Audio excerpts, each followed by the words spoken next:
What if I told you that a young woman vanished into thin air just meters from safety? That her last known words were heard through a static-filled phone call, her voice trembling, saying, "Something's chasing me." This is not a tale from a horror novel. This happened, and to this day the forest where she vanished still whispers her name. Tonight on Velvet Shadows, we pull back the curtain on a case so chilling, so disturbingly real. It'll make you think twice before walking alone in the woods. But before we begin, make sure to like this video, subscribe to Velvet Shadows, and hit that bell so you never miss the darkness creeping in. Now let the shadows take you. Chapter 1. The Girl in the Pines. Let me take you back to the autumn of 2009. The air was colder than usual that October, and the leaves in the Appalachian woods were turning from amber gold to burnt red, falling gently over trails that few dared walk after dark. This place, it's called Devil's Hollow. A stretch of forest in Virginia, thick with pines and tangled brush, known to locals as Cursed Land. A place that swallows sound, shifts shadows, and holds secrets far older than any trail map. And yet, every year, the curious still come. One of them was a 23-year-old college student named Amber Reyes. Smart, adventurous, fearless, and tragically unaware of what waited for her in those trees. She had gone hiking that weekend with a few friends. A short trip, nothing extreme. Just a chance to breathe fresh mountain air and take a break from the stress of midterms. They spent the weekend laughing, taking photos, roasting marshmallows under the stars, blissfully unaware that something ancient was watching from the shadows. On Sunday evening, as the group packed up and left in two separate cars, Amber's Ford Focus began to stall just a few miles down the road, near mile marker 18. A notorious bend right at the edge of the hollow. Her friends had already pulled ahead. She tried calling them, but service was bad. Instead, she phoned her roommate, calmly, almost casually, and said, "Hey, the car's dead. I think I'm near mile marker 18. I'll walk back to the ranger station. Don't worry, I'm fine." That was 6:43 p.m.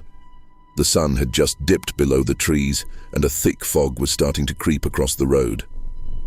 She left her car, locked the door, and stepped off the pavement into the woods, alone. Later that night, when Amber didn't return, her friends panicked. They called her. No answer. By midnight, a missing persons report was filed. By the next morning, police found her car still parked off the road. The door was open. Her keys were gone. But that wasn't the strangest part. Just a few feet away from the roadside, sunken into wet, cold earth, was a single bare footprint. No shoe, no socks, just skin. Toes half sunk in the mud, pointed directly toward the forest. As if she had taken them off, as if she had run, and from that moment on, she was gone. No one could explain it, no one could understand it, but something inside that forest had taken her.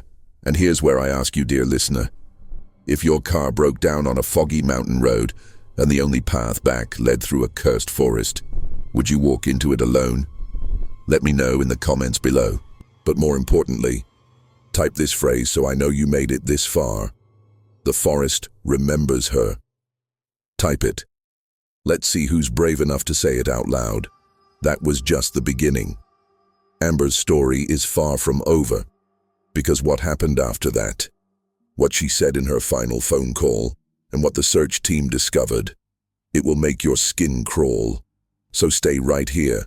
The darkness is just getting started. Chapter 2, The Last Phone Call. Time is a cruel thing when you're waiting for someone who doesn't return. And by the time the sun had disappeared behind the mountains that October night, so had Amber Reyes. Hours passed. No calls, no texts, no sign she ever made it to the ranger station. Her friends, growing frantic. Her roommate, repeatedly calling her phone, voicemail every time. But then, at exactly 7:12 p.m., Amber called back. What came through the phone wasn't the same confident girl from just half an hour earlier. What her roommate heard was terror. Pure, unfiltered terror. Something's in the trees. It's following me. I don't know what it is. I don't think it's human. Then static. Then a sharp gasp, like someone had been grabbed or yanked backward. And just like that, the call dropped. No one could get through again. The signal vanished completely. Her roommate called the police. They traced the call to somewhere deep inside Devil's Hollow, somewhere off-trail, where there were no roads, no campsites, and no reason for anyone to be. The next morning, law enforcement and search teams descended on the area. They found Amber's car abandoned near the mile marker, the passenger door still open. No signs of struggle, at first. But then in the dirt, they noticed something. A trail. Not footprints, not at first glance, but strange impressions.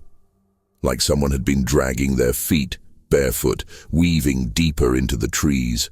And every 20 to 30 feet, they'd find clumps of hair, snagged on low branches. Whatever had chased her, she was trying to get away from it fast. 2 miles into the forest, the trail vanished. But searchers found something else. Lying at the base of an old, twisted pine tree was Amber's phone. Its screen shattered, caked in mud. But what they retrieved from the audio files inside it was worse than anyone expected. It wasn't just a voice message, it was a recording, like the phone had kept capturing after the call cut out. What they heard was a woman crying, then frantic running, branches snapping, her breath ragged, then something else. Not an animal, not a human. A sound that still chills those who've heard it. Low, guttural breathing. Wet, rhythmic, almost laughing. And then, silence. No screams, no fall, no final goodbye. Just the forest, breathing. Something's in the trees. That was the last confirmed moment of Amber Reyes's life. And yet somehow, it feels like her story didn't end there. Now I want to hear from you, Shadow Seeker. If you picked up a phone and heard a voice screaming for help, would you keep listening? Or would you hang up, afraid of what might follow you back through the static? Let me know in the comments, and type this phrase below so I know you're still with me. I heard her breathing. Let's see how many of you are brave enough to leave it. But this nightmare isn't over. Because what the search team finds next, carved deep into the skin of a tree and buried beneath moss, turns this from a missing person case into something far more ancient and far more evil. You think this is just the woods? No. This place is watching. Stay close. Chapter 3 is where the shadows truly come alive. Chapter 3, the search and the symbol. 3 days. That's how long they searched. 3 long, bone-cold days in the heart of Devil's Hollow, a place where the trees grow too close, the air stays unnaturally still, and compasses often spin for no reason at all. By now, Amber Reyes had been missing for 72 hours. Her family flew in. Volunteers came by the dozens, dogs, drones, helicopters, and yet, not one of them found a trail, except for one strange detail. A ranger, leading a K9 team along the northern edge of the forest, reported that his dog kept stopping, growling, refusing to go forward, the hair on its back standing on end as if it sensed something no one else could. It led them slightly off path, to a shallow ridge of moss-covered stone. And there, on the bark of a massive pine tree, was something that shouldn't have been there. Carved deep into the trunk was a symbol, not a name, not initials, not random graffiti. It was a spiral, a jagged, uneven spiral, carved inside the outline of an eye, fresh, sap still bleeding from the grooves, and right below that, tucked under moss and a few carefully placed stones, as if someone meant to hide it, was Amber's phone. They'd already recovered her broken phone days earlier, but this wasn't the same one. This was an old flip phone, a model that hadn't been sold in years. And on it was one saved contact. The name, just a single word: Lena. Lena Morrison, a name that hadn't been spoken in Devil's Hollow for over 2 decades. Because Lena was the last person to vanish in these woods, back in 1987. A case long closed, a girl long forgotten. Until now. Investigators were stunned. Why would this phone be here? Why would Amber, a modern-day student, have a decades-old flip phone hidden under a marked tree? Unless it wasn't hers. Unless someone or something left it there. But it wasn't just the symbol that chilled the searchers to the bone. Scattered around the tree's base were small bones. Clean, white, picked dry, squirrels, birds, raccoons, but arranged carefully, as if displayed. A warning, a ritual. Even the most skeptical officers felt it. A weight, a pressure in their chests. The kind of fear that doesn't rise from imagination, but from instinct. As if the forest itself was breathing down their necks. That search party left faster than they came. No one touched the symbol, no one erased it. They marked the location and moved on. But 2 rangers later admitted in private that the symbol showed up in their dreams for weeks. One of them said he woke up one night with it scratched into his bedroom wall as if it had followed him home. Now I have to ask you something, and I want you to be honest. If you found a strange symbol carved deep into a tree, a symbol connected to not 1, but 2 missing people, would you leave it alone? Or would you touch it? Let me know in the comments below, and type this phrase so I know the darkness hasn't scared you off yet. The spiral sees me. Write it below. Let's see who's really watching. They thought that would be the worst of it. A symbol. A hidden phone. A legend repeating itself. But the truth is, they hadn't even scratched the surface. Because the old ranger who had worked these woods in the 80s, he knew more than he ever admitted. And when questioned, he told them about the last time he saw someone disappear. And the thing he saw that night. That's coming next. So don't look away. Chapter 4 is where the forest opens its eyes. Chapter 4, The Ranger's Secret. By now the forest had taken its toll. 3 days missing, 2 carved symbols, 1 old phone from another time. The case of Amber Reyes was no longer just a disappearance. It had become something darker, something the sheriff's department wasn't prepared to explain, let alone face. But when the lead investigator cross-referenced the name Lena from the flip phone with Devil's Hollow records, one match stood out.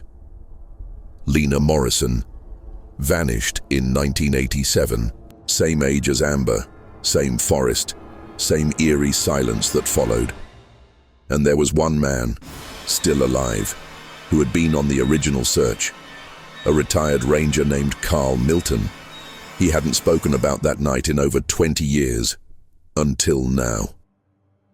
They found Carl living just a few towns over, quiet, isolated, alone. When asked about Lena Morrison, his hands trembled. He didn't deny anything, he just said, "She screamed. I remember that.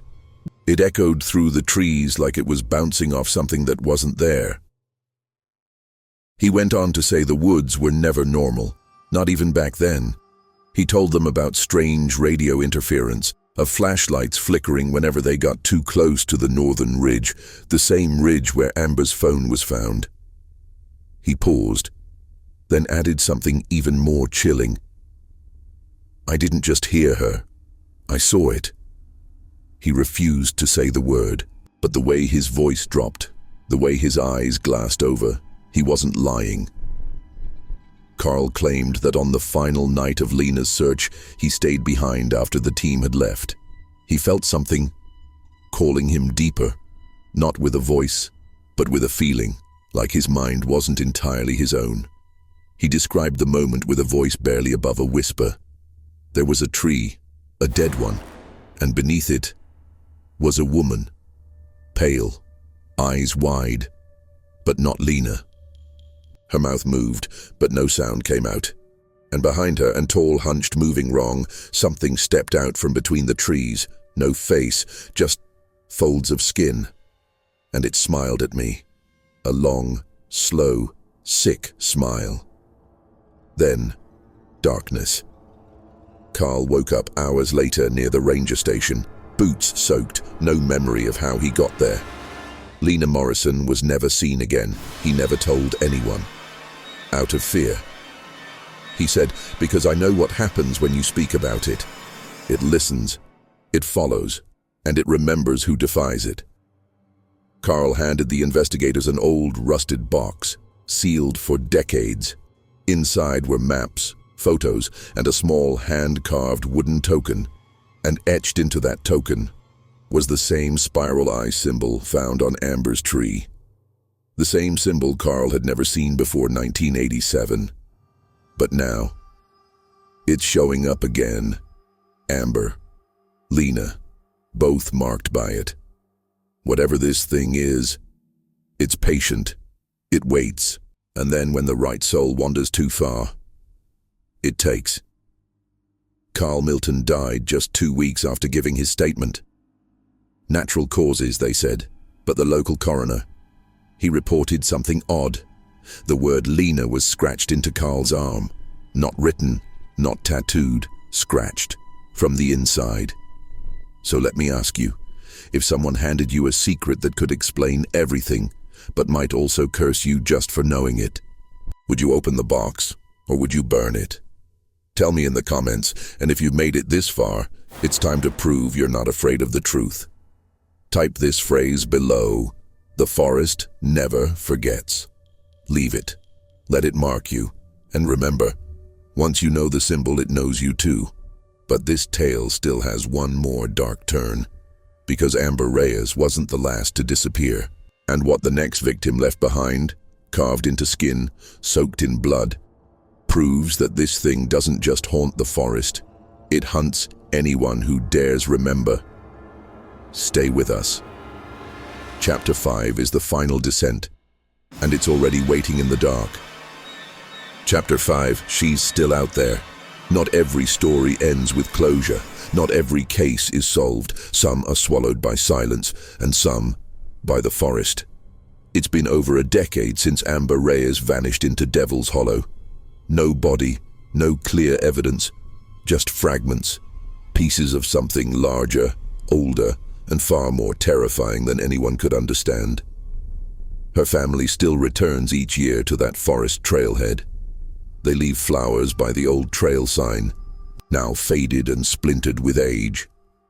The state officially closed the hiking path in 2012, citing erosion and safety hazards.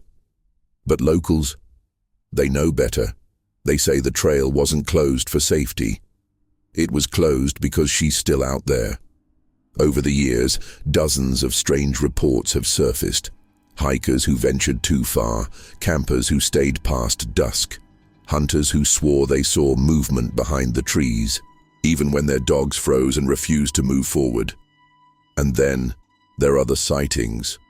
One man, a survivalist YouTuber, claimed in 2017 that he encountered a barefoot woman wandering alone, deep in the hollow, pale, mud-covered, her eyes wide. She didn't speak. She simply turned and vanished into the trees. When he tried to follow, his compass stopped working and the woods suddenly became unfamiliar. He uploaded the footage. Just 37 seconds. You can still find it if you know what to search for. In the distance, behind the trees, the outline of a spiral appears, scratched faintly into a tree trunk, a single eye, watching. Then, there was the hiker who didn't make it back. A man named Jason Healy, 32, disappeared during a solo camping trip in 2020. His body was found 3 weeks later by state search and rescue teams, or what was left of him. His corpse was curled beneath a tree, oddly peaceful, hands crossed over his chest, eyes wide open. Except, his eyes were gone, removed cleanly, and carved into the skin of his chest was that same spiral eye symbol. The report listed the death as Inconclusive. The case? Quietly shelved. His family? Never spoke publicly again. So who, or what, is Amber Reyes now? Is she still human? Still aware? Is she trying to escape, or lure others in? Some say her voice still echoes through the trees at night, that if you stand at mile marker 18 after midnight and listen, you can hear her whispering, "Help me. Don't leave me here. It's behind you. And if you follow the voice, you'll never come back." So I have to ask you, Shadow Seeker, if you were hiking through a dark forest and heard a voice calling for help, a familiar voice, a human voice, would you follow it, or would you run the other way? Let me know in the comments. And if you've stayed with us through this entire nightmare, prove it. Type this phrase below: "She never left the forest." Let the others wonder what it means. You and I know better. Amber Reyes may be gone, but the symbol remains, the woods remain, and whatever watches from those shadows, it hasn't finished yet. So the next time you're driving down a quiet mountain road and your engine stalls near mile marker 18, remember what happened here, and never ever walk into the woods alone, because the forest, it remembers your name, and it does not let go.